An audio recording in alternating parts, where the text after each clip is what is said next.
Então hoje eu quero partilhar com os irmãos sobre o seguinte tema: heróis e mártires, uma vida com propósito. E eu queria falar um pouco com os irmãos, me aprofundar um pouco mais nesse tema que para mim é muito caro. E eu acho que Deus vai usar desse momento para falar o coração de cada um que aqui estiver. Quero ler com os irmãos Hebreus 11, do 35 ao 37. Hebreus 11, 35 a 37 diz assim: alguns foram torturados e recusaram a ser libertados, para poderem alcançar uma ressurreição superior. Outros enfrentaram zombaria e açoites. Outros ainda foram acorrentados e colocados na prisão, apedrejados, cerrados ao meio, postos à prova, mortos ao fio da espada. Andaram errantes, vestidos de pele de ovelhas e de cabras, necessitados, afligidos e maltratados.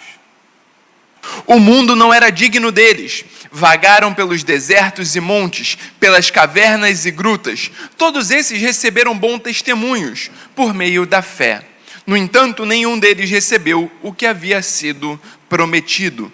Deus havia planejado algo melhor para nós, para que conosco fossem eles aperfeiçoados. Portanto, também nós, uma vez que estamos rodeados por tão grande nuvem de testemunhas, livremo-nos de tudo o que nos atrapalha e do pecado que nos envolve e corramos com perseverança a corrida que nos é proposta, tendo os olhos fitos em Jesus, autor e consumador da nossa fé. Ele, pela alegria que lhe fora proposta, suportou a cruz, desprezando a vergonha, e assentou-se à direita do trono de Deus. Até aí. Vamos orar mais uma vez? Senhor Jesus, fala ao nosso coração. Ministra com teu poder, com a tua graça, com a tua bondade. Deus nos ensina a viver uma vida de sacrifício. Não um sacrifício, Deus, querendo barganhar com o Senhor algo, mas um sacrifício olhando para o autor e consumador, olhando para ti, tendo o coração posto no Senhor, entendendo, Deus, que esse mundo não é um lugar, Deus, para a gente simplesmente ter um sucesso aos padrões do mundo, mas para a gente viver a tua vontade, para a gente viver de acordo com o teu propósito, e isso fará toda a diferença no nosso cotidiano, no modo como a gente lida com as demandas mais simples da vida. Então, Pai, nos ensina e nos ajuda a viver olhando para o teu sacrifício perfeito e vivendo, Deus, com a disposição de viver e morrer para a sua honra e glória, em nome de Jesus. Amém. Então vamos lá. O caminhar que eu quero fazer com os irmãos aqui vai ser mais ou menos o seguinte. Primeiro, eu quero trabalhar a questão do paradoxo do sacrifício. Por que se sacrificar? Afinal de contas, o que a gente mais tem ouvido por aí é que a nossa vida precisa ser feliz, a nossa vida precisa ser bela, a gente precisa viver um bem-estar. Afinal de contas, nós somos o protagonista da nossa história. Afinal de contas, as coisas precisam acontecer para o nosso bem. Como viver esse paradoxo do sacrifício? Depois, a gente vai falar sobre a anatomia de um mártir da esperança. Como que ele vive? É mais ou menos igual o Globo Repórter, não é? Onde que ele vive, o que que ele come, o que que ele faz. Eu quero falar um pouquinho sobre isso com os irmãos. E terminar com uma aplicação, que é correndo a corrida que nos foi proposta. E aqui, o que eu quero falar com os irmãos é sobre a verdadeira vida com propósito, que ela não é encontrada numa autopreservação. A gente não encontra a felicidade proposta pelo mundo na autorrealização, mas a verdadeira felicidade, a verdadeira realização, ou usando uma palavra mais conhecida nossa, a bem-aventurança, ela é encontrada numa vida paradoxal, porque quanto mais eu diminuo, mais ele me reconhece. Quanto mais eu abro mão da minha vontade e mais ele vive em mim, mais realizado eu me torno. Porque a minha esperança não está nos padrões desse mundo, mas a minha esperança está no autor e no consumador da fé. E isso faz toda a diferença no meu aqui e no meu agora. Então é sobre isso que eu quero falar com os irmãos. Então, em primeiro lugar, a gente vai trabalhar essa questão do paradoxo do sacrifício. E eu quero começar instigando vocês com a seguinte pergunta: qual é o maior sacrifício que vocês já fizeram? O que você já sangrou? O que você já precisou abrir mão? Quais foram os sacrifícios que vocês precisaram fazer? Talvez pela sua família, talvez pelo seu trabalho, talvez pela sua espiritualidade, a sua vida com Deus. Qual o maior sacrifício que vocês já fizeram como casal, como pais, como filho, como profissional? Talvez abrir mão da carreira para cuidar dos filhos, talvez investir as economias num sonho que antes parecia incerto, ou talvez o sacrifício diário de ceder, de perdoar e amar mesmo nos dias difíceis. Quais foram os sacrifícios? Olha para a sua história, o que você já precisou abrir mão? Olha para o seu cotidiano, o que você precisa abrir mão diariamente? Viver é renúncia. Viver é aprender a esvaziar-se. Viver é aprender a abrir mão. Quais foram os sacrifícios que você já fez? Deixe-me contar uma história de um jovem casal que é Jim e Elizabeth Elliot. Eles eram brilhantes, cheios de vida, com um futuro promissor nos Estados Unidos na década de 50. Jim era um atleta talentoso, Elizabeth, uma escritora perspicaz. Sabe aquelas pessoas que você olha e fala assim: esse casal tem um futuro brilhante. Essas pessoas parecem que são iluminadas. São pessoas que você vê com alto potencial para ser o que quiserem ser, para fazer o que quiserem fazer. Aquele tipo de pessoa que você admira e que até bate aquele cantinho de inveja, já viu? Puxa vida, eu queria ser tão inteligente quanto esse. Eu queria ser tão talentoso quanto ela. Eu queria poder fazer um mínimo que essas pessoas são capazes de fazer.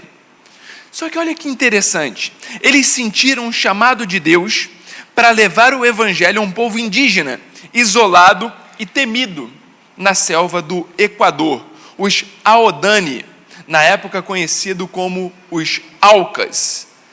Só que esse povo era conhecido pela sua extrema violência. Ninguém podia chegar perto deles porque eles matavam. Então, qual foi a estratégia dos missionários?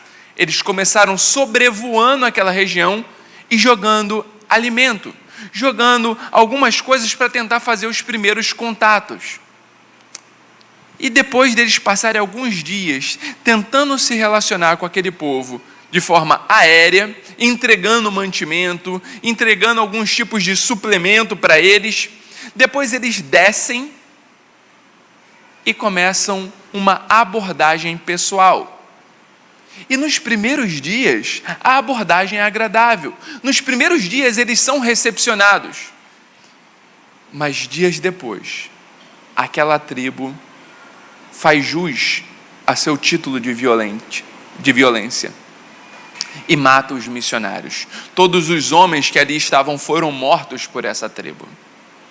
Então os missionários precisam, as mulheres dos missionários, Elizabeth com a sua filhinha de 10 meses, precisa abortar a missão e voltar para casa. Talvez aos olhos de muitos, inclusive os que aqui estão presentes, foi uma história de fracasso. Afinal de contas, a empreitada não deu certo. Acabou em morte, acabou em tragédia, acabou em sacrifício, martírio. Só que alguns anos depois, essas mulheres dos missionários, elas resolvem voltar lá. Voltar não para se vingar, voltar não com o exército americano à porta, mas voltar numa missão de perdão, numa missão de amor. E ali agora, elas encontram portas abertas para poder falar do Evangelho, para poder ministrar o amor de Cristo. E muitos ali, inclusive os assassinos dos seus maridos, foram alcançados pela graça, foram alcançados pelo Evangelho e tiveram as suas vidas transformadas. Por que eu quero contar essa história para vocês? Pelo seguinte: a gente vive numa cultura que é aversa ao sacrifício. Histórias de martírio trazem repulsas para nós. A gente olha para esse tipo de história e fala assim: comigo não. Quando a gente canta, a gente fala assim: Senhor, eu te entrego os meus sonhos, a minha vida, eu te entrego tudo que é meu ou não, está nas suas mãos. Mas quando Deus fala assim: ok, então eu quero que você se sacrifique. Então eu quero que você vá para uma tribo. Eu quero que você vá para um país que passa por dificuldade, por necessidade. A gente fala: Senhor, eu acho que eu estou entendendo um pouquinho errado. Isso não é para mim. Eu quero viver para o Senhor, para que o Senhor abençoe meu casamento. Eu quero viver para o Senhor, para que o Senhor abençoe os meus negócios. Afinal de contas, Deus, olha aqui o meu plano de carreira. O Senhor poderia colocar a mão. Senhor, o meu chefe não está vendo quão bom eu sou. Tem aquela outra pessoa no meu trabalho que parece que meu chefe gosta mais dela. Se o Senhor puder levar, glória a Deus. Às vezes, a gente fala com Deus desse modo. Deus, tira todo o empecilho. Sabe aquela pessoa que eu não gosto? Deus, se o Senhor puder tirar ela do emprego, colocar ela em outro lugar. Às vezes a gente fica conversando com Deus, mas a nossa conversa e a nossa entrega para Ele, em última instância, é para que Ele faça a nossa vontade.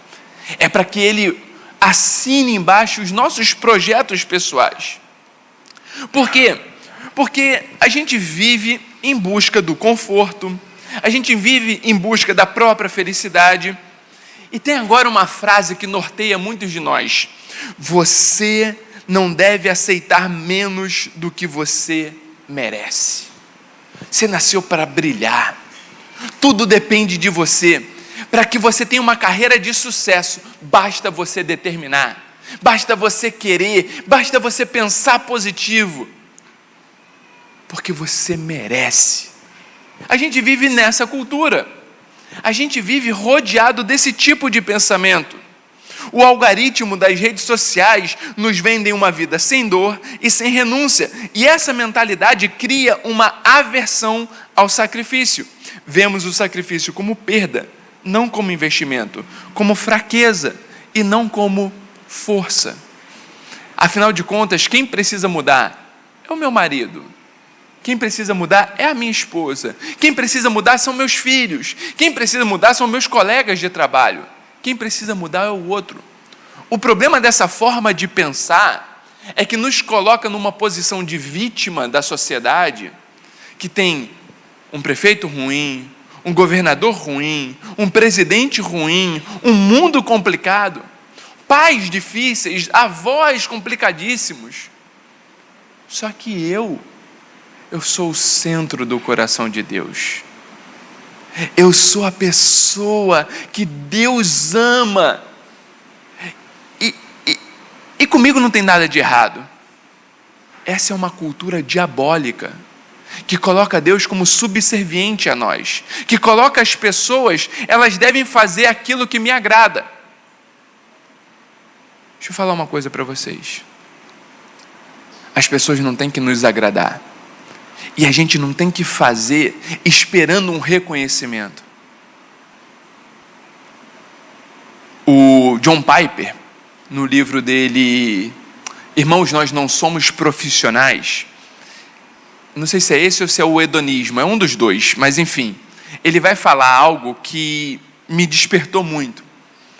Ele diz o seguinte: a gente precisa fazer, e todo mundo faz algo esperando um retorno.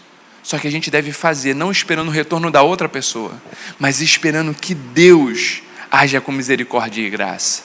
A gente faz não esperando que as pessoas nos aplaudam, mas entendendo que Cristo fez por nós. E se Cristo fez por nós, eu não faço como barganha, eu faço como gratidão. Isso muda a nossa dinâmica da vida.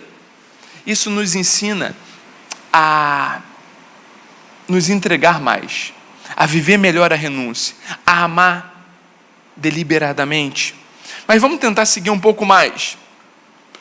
A Bíblia, ela nos apresenta uma galeria de homens e mulheres que viraram essa lógica da autopreservação, do bem-estar, de cabeça para baixo.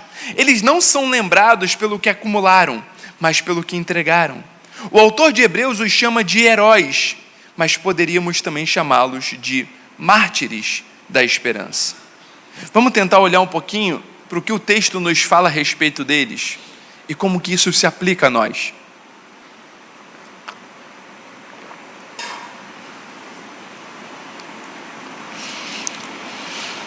Eu quero mostrar para vocês pelo menos 3 colunas que sustentam essa vida com propósito. Porque é interessante que o autor de Hebreus, ele muda um pouco a lógica.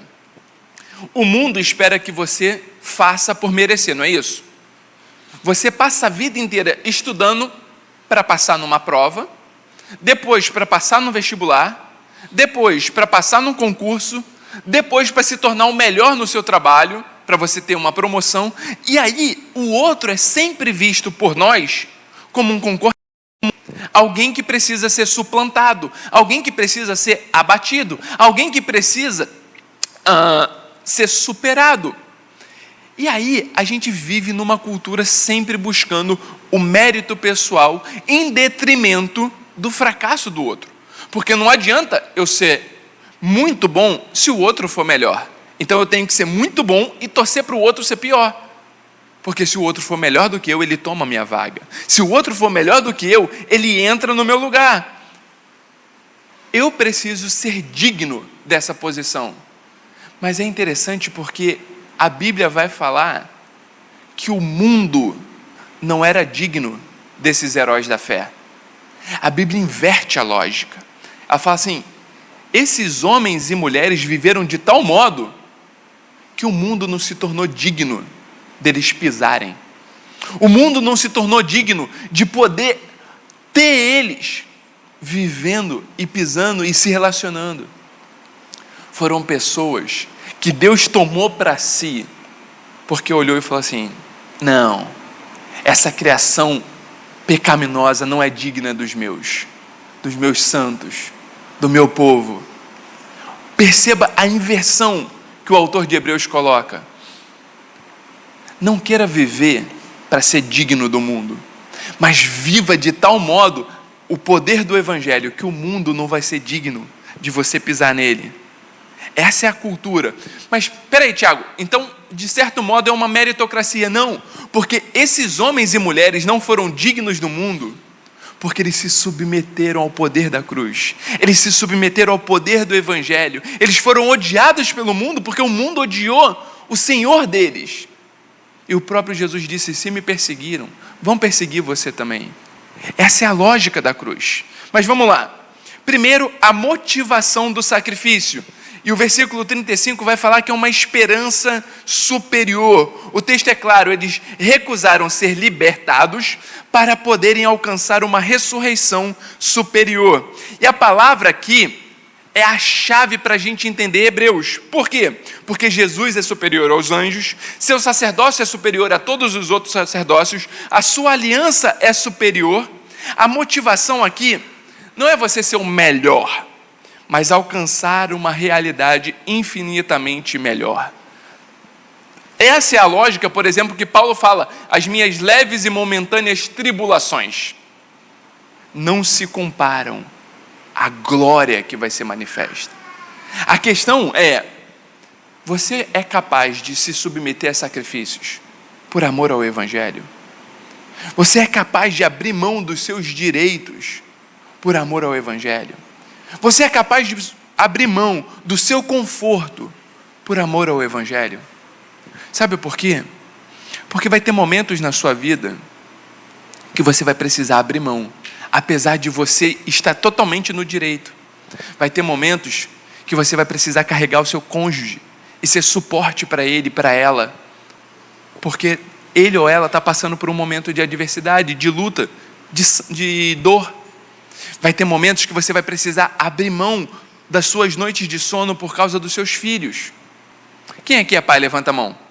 Pai e mãe, né, no caso. Ok. Eu tenho certeza que quando seu filho era bebê, você nunca precisou acordar de madrugada para trocar a fralda. Não é verdade? Nunca entre os 3 aos 5 meses ele teve cólica, né?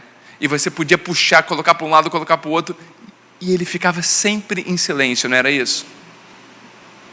Só que dizem que filho é igual videogame, né? Cada fase vai piorando.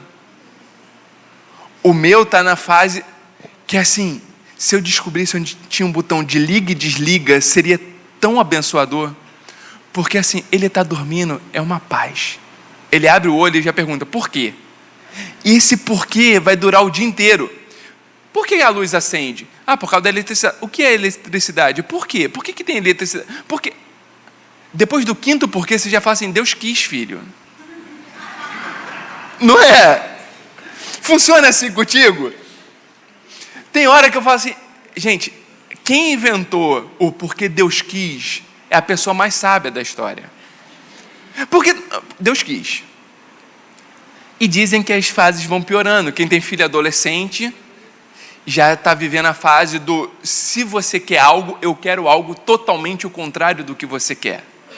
Não é assim? Tem até uma música do João Alexandre, né? Eu sou fluminense, ele é flá. Eu sou conversa, ele é blá. Tudo que eu quero, ele quer o contrário. É o conflito das gerações. E a gente vai cada vez intensificando mais. Então a gente precisa aprender a renunciar, a abrir mão. Só que você está disposto a abrir mão de uma promoção no seu trabalho por causa do Evangelho? Você está disposto ou disposta a abrir mão de, às vezes, uma carreira meteórica porque ela não é ética, porque ela não é moral? O que é a nossa ressurreição superior hoje? É a certeza da vida eterna. Sim, mas também é a promessa de que o que fazemos aqui ecoa para a eternidade. É a convicção de que investir no casamento, na educação dos filhos, nos caminhos do Senhor, no serviço à igreja, no serviço à cidade, isso não é vão. Nós estamos construindo algo que o tempo não pode corroer. A gente está construindo algo que venha o teu reino, seja feita a tua vontade. E é interessante que Jesus, ao falar da vida eterna, ele não está falando de algo futuro e algo celeste. João 17,3, Jesus é categórico. A vida eterna é esta. E o que ele diz? Perfeito. Foram assertivos, é isso mesmo. A Bíblia fala, a vida eterna é esta, que te conheçam a ti e a Jesus Cristo a quem tu enviaste. Ou seja, vida eterna não é você viver como um Gasparzinho nos céus. Vida eterna é você manter um relacionamento com Cristo agora. É você conhecer Deus no presente. E isso ecoa e reverbera para a eternidade. Vida eterna é viver com Deus. Ele é a fonte da vida. E isso vai mudar a forma como você enxerga o seu dia a dia. A forma como você lava a sua louça, a forma como você limpa o chão da sua casa.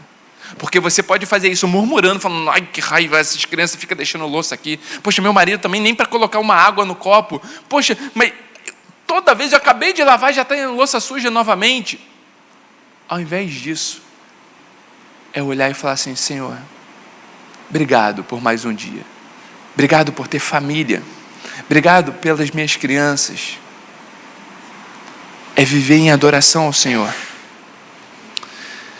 A esperança cristã não é sobre escapar do mundo, mas sobre a redenção do mundo. Nosso sacrifício é um ato de fé na promessa de que Deus fará nova todas as coisas. E nós somos os seus agentes nesse processo. Nós somos um instrumento de Deus, pelo qual Ele mostra a sua glória, pelo qual Ele mostra o seu poder, pelo qual Ele revela a sua grandiosidade. Nós somos a prova do banquete da eternidade.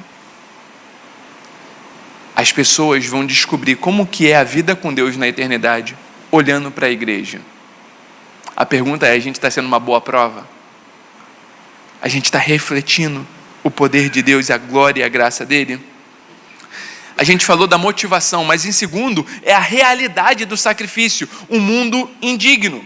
O autor não romantiza o sofrimento, ele lista uma série de brutalidades, zombaria, açoites, prisões, apedrejamento, pessoas que foram cerradas ao meio, e a conclusão dele é poderosa, o mundo não era digno deles. A inversão de valores é total, o mundo que se julga o centro de tudo, é reprovado no teste de reconhecer o verdadeiro valor. A questão aqui é, quando eu entrego a minha vida a Cristo, eu posso falar o que Paulo falou em Gálatas 2, 19 e 20. Porque eu, mediante a lei, eu morri para a lei. Fui crucificado com Cristo. Agora já não sou eu quem vive, mas Cristo vive em mim. E esse viver que agora eu vivo na carne, eu vivo pela fé no Filho de Deus, que me amou e se entregou por mim. Esse é o paradigma do sacrifício. Não é um sacrifício espírita, que eu abro mão, que eu dou, que eu renuncio, porque eu quero reencarnar de forma elevada. Eu quero mudar de esfera, eu quero alcançar um nível máximo. Não é uma barganha. Eu não me sacrifico para barganhar. Eu me sacrifico porque Ele já se entregou na cruz. Eu faço por amor. É igual aquela historinha que eu já contei 1000 vezes e eu espero contar só mais 500.000. Que é a história do filhinho que sobe no braço do sofá, enquanto o pai está deitado, ele estufa o peito e diz assim: papai, quando eu tiver esse tamanho, eu vou precisar te obedecer? E o papai ri e diz assim: filho, se você me amar. Essa é a história do Evangelho.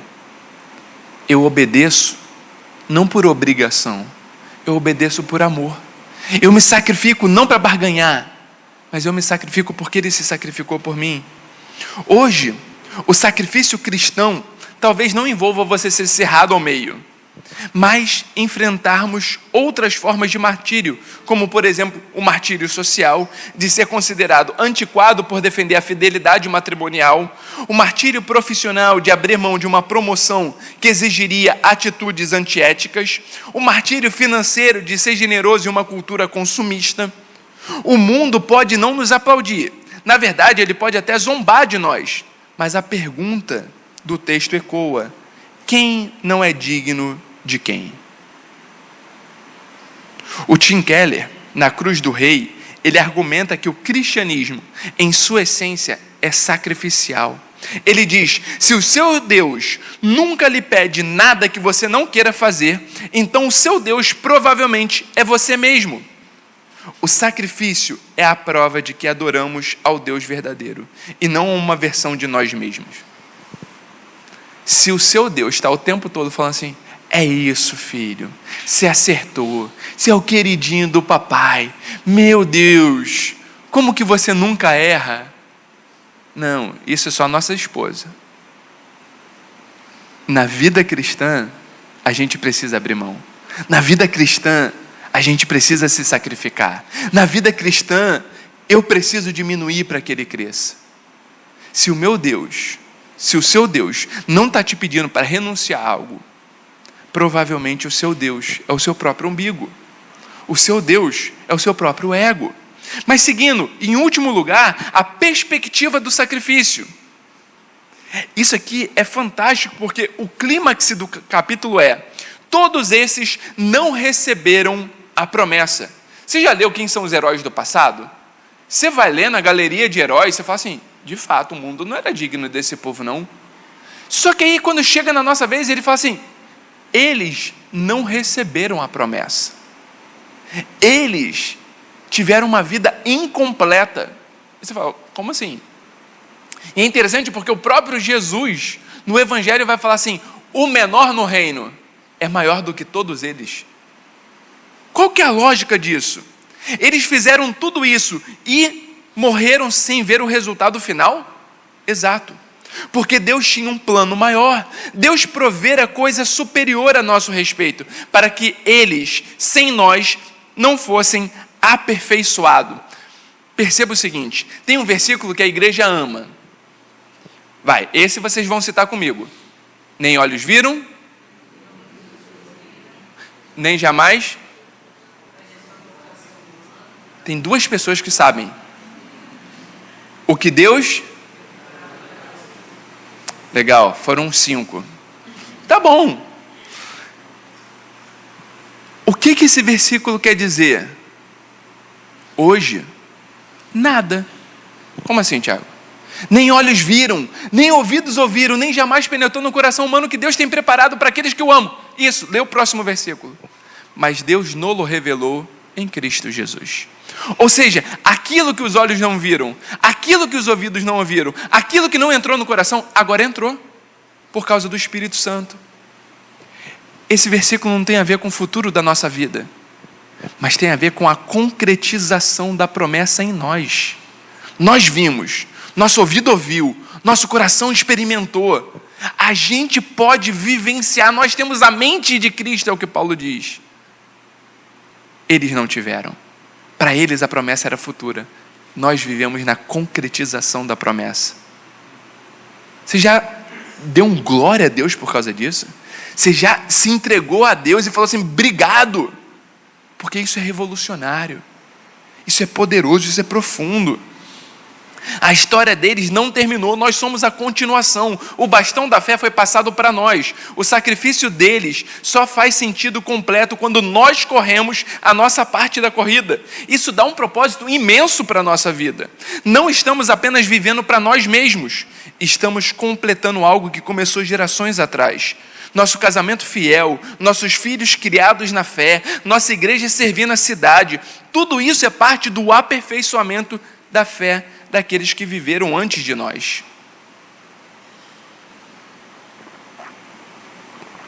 Hebreus 12 vai falar que é uma nuvem de testemunha. Já parou para pensar nisso? Tá, Abrão sentado do lado de Moisés, Elias, Davi, falando assim, ah lá, a igreja de Vicente Carvalho. Caramba, hein? Olha que legal que eles estão fazendo. Eles estão dando continuidade ao reino. Eles estão anunciando. Agora algo maior do que o que a gente anunciava. A gente anunciava um Deus soberano. Eles anunciam um Deus relacional. Um Deus que se sacrificou. Um Deus que é capaz de mudar a realidade. Um Deus que é capaz de ter uma intimidade tão grande que agora o próprio Pai não é chamado apenas de Adonai, mas de Abba. Ele não é apenas o Senhor absoluto, mas Ele é o Senhor absoluto, que vive, que está presente, que se relaciona ao Deus Emanuel. Olha o que a igreja de Vicente de Carvalho está anunciando. Olha o que cada um da igreja está promovendo no seu dia a dia. Olha o reino que está sendo estabelecido. E eles são parte disso. O Michael Gorin, que foi o orientador do nosso doutorado, ele fala sobre a continuação da missão de Deus na história. E ele vai mostrar que nós não somos espectadores, mas participantes ativos no drama da redenção. Cada ato de sacrifício nosso é um fio que tece o grande tapete da história que Deus está contando. Isso é maravilhoso. Eu não sou o centro, eu não sou o protagonista, mas eu faço parte da história. Eu sou uma pecinha no grande quebra-cabeça da redenção. Então, para a gente terminar, primeiro, o texto não nos deixa apenas admirando os heróis do passado. Ele nos convoca, portanto, também nós. Primeiro, desembaraçando-nos do peso. Qual é o peso que te impede de se sacrificar por um propósito maior? É o amor ao conforto? O medo da opinião dos outros? O pecado da autossuficiência? Hoje é dia de deixar o peso no pé da cruz. Você não renovou as suas alianças com Deus? Gente, renovação da aliança não quer dizer que a aliança ela tem prazo de validade. É que nem quando a gente faz 25 anos, 50 anos de casado que a gente renova. Não é que o casamento estava acabando, a gente precisou de uma bênção para dar um up. Tá certo que de vez em quando precisa, né? Quem aqui nunca pensou, sei lá, em homicídio? Quem é casado há mais de um ano já pensou em homicídio. Aí a gente coloca para Deus, fala assim, Senhor, o Senhor é o Deus da vingança. Brincadeira, gente. Casamento é sempre um mar de rosas. cheio de espinho. Desembaraçar-se do peso é você relembrar, Senhor, tem tanta coisa em volta, eu quero abrir mão disso, porque eu quero viver para o Senhor. A ceia foi isso. Ela é um momento de, Pai, eu estou perdendo o foco. Obrigado porque a sua presença está nesse lugar. O Senhor se revela de forma especial aqui, então eu estou abrindo mão, porque eu quero viver a tua vontade. Só que ele também fala, desembaraçar, mas ele vai dizer assim, corramos com perseverança. A vida cristã não é uma corrida de 100 metros, é uma maratona. Haverá cansaço, dores, vontade de desistir, mas somos chamados a perseverar, a continuar colocando um pé na frente do outro, um dia de cada vez. É interessante porque a Bíblia é muito coerente, ela não fala, me dá o pão da semana. Deus, resolve a minha vida para os próximos 40 anos e está tudo certo. Não, é o pão de cada dia. Hoje eu estava vindo com a minha esposa para cá, aí todo louco pensa sozinho e fala sozinho, né? Aí eu estava dirigindo, eu ri. Ela, tá rindo do quê? Aí eu, não, nada. Ela, não, fala aí. Aí eu percebi que eu estava construindo uma história. E a risada foi a conclusão da história. Aí eu, nossa, é uma história grande, mas deixa eu tentar resumir para você. Eu estava percebendo como Deus nunca me permitiu ter uma vida estável. Não é motivo de riso? Foi assim, eu estou o tempo todo na mão dele. Eu não posso olhar e falar assim, agora eu conto com a minha conta bancária. Quem riu é porque está do mesmo jeito. Eu estou descobrindo que está pior do que eu imaginava. Você olha para o lado e fala assim, cadê a estabilidade? Não tem. Você quer se pegar em alguma coisa? Você não consegue.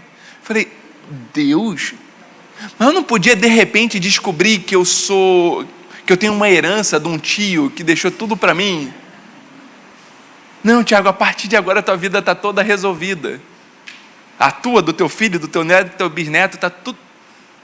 Não. Queria viver de renda.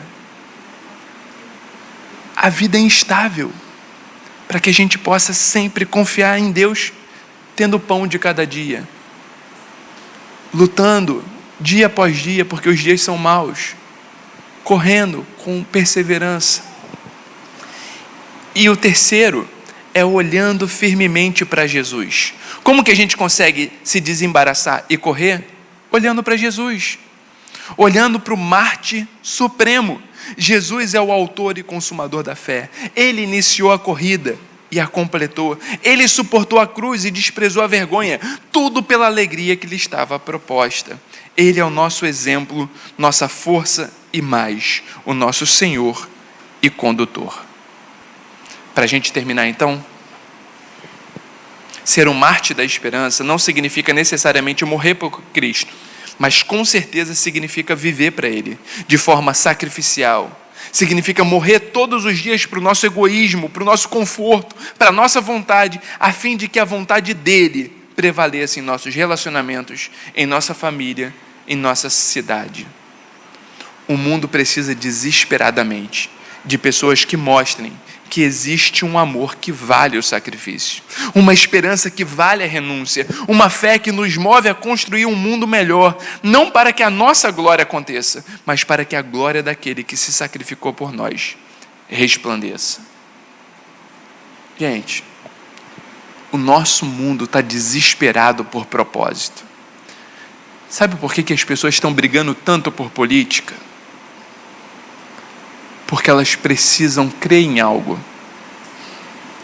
E como a igreja não está levando a esperança redentora, eles acreditam em esperanças humanas, em esperanças ideológicas, e colocam toda a expectativa de redenção nisso.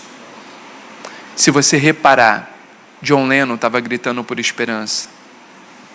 J Quest, com aquela música Vivemos Esperando. Legião Urbana, gritando, é só você que tem a cura do meu vício de insistir nessa saudade que eu sinto de tudo que eu não vi. O mundo está gritando por redenção. A igreja tem a melhor proposta de redenção. O modo que a gente faz isso é anunciando com a vida. É um testemunho. Vocês receberão poder ao descer sobre vocês o Espírito Santo. E vocês serão minhas testemunhas, meus mártires. Em Jerusalém, Judéia e Samaria e até o confim do mundo. Até em Vicente de Carvalho. Quem pegou a referência? Eu nasci em Itamonte. É mais fim do mundo que Vicente de Carvalho, tá? Nasci não, eu cresci lá, né? Eu nasci no Rio de Janeiro, gente.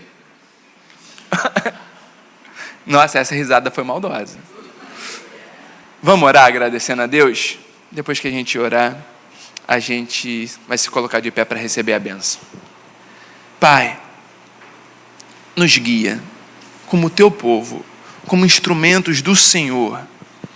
Nos guia, Pai, para levarmos a tua palavra que gera redenção, que gera transformação, que gera vida. Nos ensina, Deus, a sermos esses mártires da esperança. Não, Deus, para a gente barganhar contigo, mas para a gente experimentar a tua glória no mundo, para a gente experimentar a tua glória com os nossos entes, para que a gente experimente a sua glória no nosso trabalho, para que a gente experimente o teu poder no nosso cotidiano, para que o seu nome seja exaltado. Usa cada um que aqui está, com poder e graça, em nome de Jesus. Amém. Se coloca em pé, vamos receber a bênção. Agora, irmãos, que a graça maravilhosa do nosso Senhor Jesus Cristo, o amor de Deus, o nosso Pai, a virtude, a consolação, o poder e a unção do Espírito Santo repouse sobre cada um de nós, não só hoje, mas até o retorno do nosso Senhor, quando nós estaremos vivendo com Ele pelo século dos séculos. Amém.